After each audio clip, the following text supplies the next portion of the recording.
Thank you. Thank you. Before I begin my presentation, I'd like to break from protocol and correct my very gracious hosts. I am not the director of Regavim. I'm the director of the International Division of Regavim. We have a very, very capable Director General. His name is Meir Deutsch. He is not I, and I am not he. I'm honored to be here today. It's a tremendous opportunity to learn and to share. I'm a bit of an outlier in the program. What I'm going to try to illustrate is actually not the theoretical constructs that are expressed or are created even in that anti-Israel bias that was so brilliantly described by Hillel Neuer this morning, but the actual physical expressions on the ground. I'm going to show you pictures from ground zero of what Professor Rose has described as the gray zone.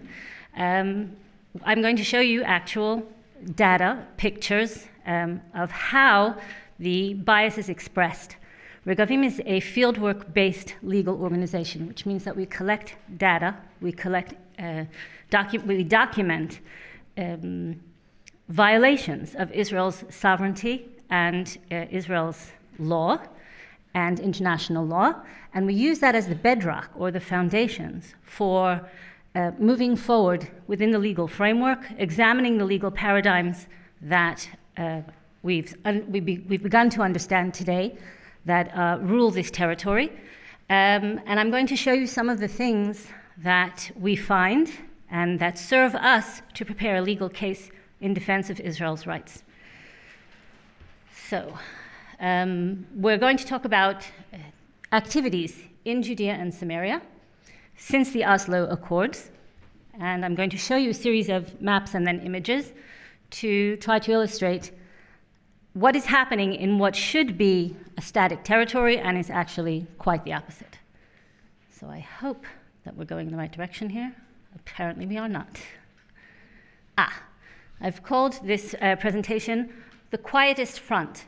There is a war, a continuing and ongoing war. To be precise, it is the same war that began in 1948 or even well before that. It is the continuing war for the existence of the State of Israel. The front on which we are fighting this war at present is the war of attrition in Judea and Samaria. And this war is carried out in three main spheres that we see on the ground. It is a de facto annexation of the areas placed under full Israeli jurisdiction in Judea and Samaria. This involves actual physical annexation of the territory through illegal construction and agricultural projects. It involves the destruction, really a scorched earth policy of environmental terrorism, which we will see some examples of today. And it involves the decimation of the historical record that connects the Jewish people to the heartland of the land of Israel. I would just point out that in an internal European Union document that reached the press in this past August, the European Union actually not only confirmed its active involvement in each of these spheres, but for the first time actually spelled out its involvement in disconnecting or limiting Israel's ability to conduct archaeological excavations in Judea and Samaria and to try to suppress the historical record, the physical record of Jewish history in Judea and Samaria.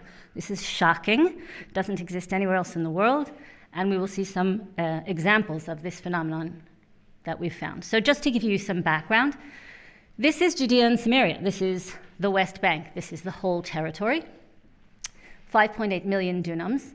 The Oslo framework divided this territory, as you see.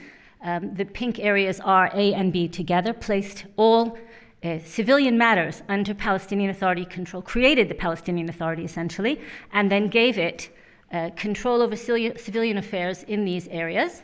The grayish area all around was Area C. Now, there are some underlying principles for the division of this territory. First and foremost was Israel's ability to maintain security, which is why areas A and B were not created as contiguous zones. They were left as islands or bubbles within the larger area so that Israel could continue to maintain its crucial strategic security control throughout this territory until a negotiated peace treaty or political resolution could be achieved. So the division of the territory was approximately 60% for Israel and 40% for the Palestinian Authority. The 60-40 split was, the 40% was subdivided between urban and rural areas. That's what you'll hear, Area A, which was the Arab urban population centers, the large cities you've heard of, Bethlehem, Jericho, Nablus, etc. And the 60% and the rural communities were Area B, villages and their satellite communities. So the 60-40 split should be precisely what the map looks like today, as there has been no negotiated resolution to the political status of the territory. However, when the Oslo Accords were signed, we had a certain situation on the ground that should have been frozen. But in 2008, this is what more or less the map looked like. Israeli communities, those green dots, comprise less than 1% of the entire territory. This continues to be the case today. That means that all of the international outcry and uproar about Zionist expansionism and wildfire Jewish construction in Judea and Samaria, all told, comes to less than 1% of the area of all of Judea and Samaria. When taken as a percentage of Area C, the area under Israeli control, it's less than 2%. Really not a massive, I would say if Israel were considered a successful country on the merits of its expansion and development of Area C, we would be an abject failure. So, the split, oh, this didn't come out well. Right, so what I'm going to show you now is how the 60-40 division has flipped and is now 40-60. 20% of Area C has actually been overtaken by the Palestinian Authority through joint programs of illegal construction and agricultural use, employing a loophole in the law that is in force, Ottoman land law, which allows you to obtain rights in territory simply by using it for agricultural purposes. And here it is. These are the methods: strategic illegal construction and agricultural land seizure. There's actually a name for this, and if you go on Google, or you could Google the Roots Project, you'll see all sorts of lovely jingles, commercials, really, infomercials funded by the European Union, encouraging people to support the agricultural takeover of Palestine. And the third is a more technical method, which is highly effective: land survey and registration. The Palestinian Authority is actually surveying and registering all the land of Judea and Samaria, including Area C, particularly Area C, to Palestinian land registry. This is illegal and continues apace with the full support of the European community, the European Union, and member states.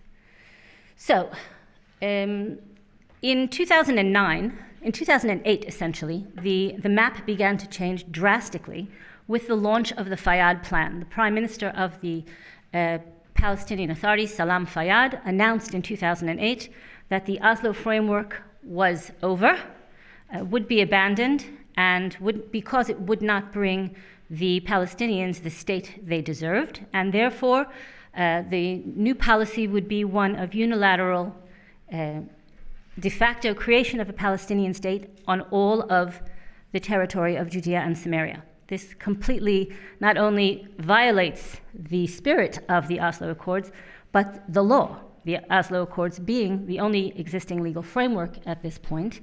And they announced this publicly, and shockingly enough, the European Union almost immediately, 11 months later, officially adopted the Fayad plan, in violation of its own signature on the Oslo Accords. In 2009, when the Fayad plan was launched, there were approximately 30,000 illegal Arab structures in Judea and Samaria. After 10 years of unfettered implementation of the Fayad plan, that number had doubled to nearly 60,000 structures. By 2021, only 2 years later, it had risen to almost 73,000 structures. In 2021, as you can see there, it covered a massive proportion. That's how we lost this 20% of Area C. And this is what the curves look like when you map them out graphically. But I'd like to show you this map, and if our technical people can assist me here, I'm going to show it to you in greater resolution. Are you able to switch to the other slide? Back there? People back there? No, it's not. We're working on it. Hold on. There it is, behind. Okay, so this just gives us a lot better resolution. This is what Regavim, the organization that I work for, specializes in. We map out the entire territory. So we're going to look at this in much greater resolution, but I'd like to show you, just to give you an idea of what you're looking at. The map of all of Judea and Samaria. In black, what you see is developed areas under Palestinian Authority control, areas A and B. The striped areas, the sort of grayish areas around them, are areas under Palestinian Authority jurisdiction that are empty and available for construction. This is an important aspect of this conversation, because often the charge that you will hear leveled against the state of Israel is that we are oppressing the Palestinians by not allowing them to build, and they have to live somewhere, so they build illegally in Area C. Well, we examined this claim and found it completely false. 70% of the territory already under Palestinian Authority jurisdiction is empty and available for construction, requires no Israeli intervention, permission of any kind. The Palestinian Authority, as one of the largest recipients of international aid in the world, can use the resources at its disposal, both financial resources, technical resources, and land resources, to solve its problems for generations if it so chooses. Instead, what it does, can you expand the resolution of this frame? More, the other way. The other way. Zoom in. Right. So what else you see on this map is all of the blue areas are the Jewish communities, and all the dots, the yellow and orange dots, are different layers for the different periods that we examined of illegal construction by the Palestinians. What you'll notice is not only the quantity, but the extremely crucial strategic quality. You notice the stranglehold around Jerusalem? There should be a pointer here. Well, Jerusalem there, and all of these dots all around it. You'll notice on all of the main roads, massive construction in order to take control of the roads. Massive construction to disconnect the Jewish communities of Judea and Samaria from one another and to keep them from growing. And we've mapped all of this out. Now, we also hear claims very, very often in the United Nations and in the European Union, well, the Arabs build illegally, but so do the Jews. So we checked that out as well. The sum total at the moment of illegal Arab construction in Area C is over 81,317 to be exact, illegal structures in Area C. And the number of illegal Jewish structures in Area C, 4,100. So when you compare 81,000 strategically placed structures to 4,000 that are 85% of them within legal Jewish communities, you understand that we are comparing apples and oranges, as they say, from where I come from. So I'm going to run through some slides quickly, if I can. Can you send me back to my presentation? Great. Okay. So here we have, we mapped out also, this is the map of agricultural land seizure. This takes advantage of the fact that Israeli law has never been applied, and the outdated system of Ottoman land law is still enforced by the Israeli system, which encourages Arab commandeering of of the open spaces in Judea and Samaria. This is supported by Israeli Supreme Court decisions that allow these rights to be applied only to Arabs and not to Jews, meaning if a Jew plants a tree, he obtains no rights in the territory, but if an Arab does, he does obtain rights. And this is used to great advantage by the Palestinian Authority. I'm going to run through a whole lot of slides now quickly because I'm running out of time, but what you see here is one of the surveying teams of the Palestinian Authority surveying land. The community that you see in the background is actually Efrat, a Jewish community in Gush Etzion, and I've taken some pictures out of the Palestinian Ministry of Local Government's website to show you all the planning. This is all supported by the European Union. They have planned out every inch of Judea and Samaria and registering the land. Over 600 full-time employees of the Palestinian Authority are involved in land survey and registration. The Civil Administration of Israel employs 12 people to do this job. I just brought you a very quick, one of our studies was to examine one of the main weapons used by the Palestinian Authority in this annexation, and it is the weaponization of schools. They build schools with European Union support or individual European countries, and then build a whole village around it. It's a very, very serious political, humanitarian charge if Israel actually pulls down a school. So this has been used to great advantage, and you can see that they have been building them on archaeological sites, within blue lines of existing Jewish communities, and in other extremely problematic areas. This is a map that we are going to publish very, very shortly, a full study of environmental terrorism in Judea and Samaria. The yellow dots are garbage dumps. We have garbage dumps, we have scrap yards, we have massive heavily polluting charcoal kilns that are poisoning everyone in the area. The Palestinian Authority actually purposely sets these things up on the verge, at the very, very verge between areas B and C. So, it would be a whole political problem, and the State of Israel has done nothing to prevent it. So we have these sorts of garbage dumps all over Judea and Samaria. We have massive burnings, we have blank screens, we have, this is one of our favorites. This one happened during the Corona shutdown. This is just outside our offices. We actually filmed trucks dumping all of this garbage here. Eventually we sued the government, they cleaned it up, and now it's even bigger because after the cleanup, which the Israeli taxpayer paid for, they started dumping again and no one stopped them. So I'm going to run through some slides. This is the Beit Fajar quarry, completely decimated this entire area. We have raw sewage running into Nahal Prat. We have all sorts of toxic burning, unsorted trash, electronic garbage. All of us, Jews, Arabs, and everyone in between, are breathing the same air, drinking the same water, using the same soil. We're all being poisoned by this, and this vacuum of law, because of political pressure, is literally killing us, aside from the political suicide that Israel is committing by not extending law or enforcing law in these areas.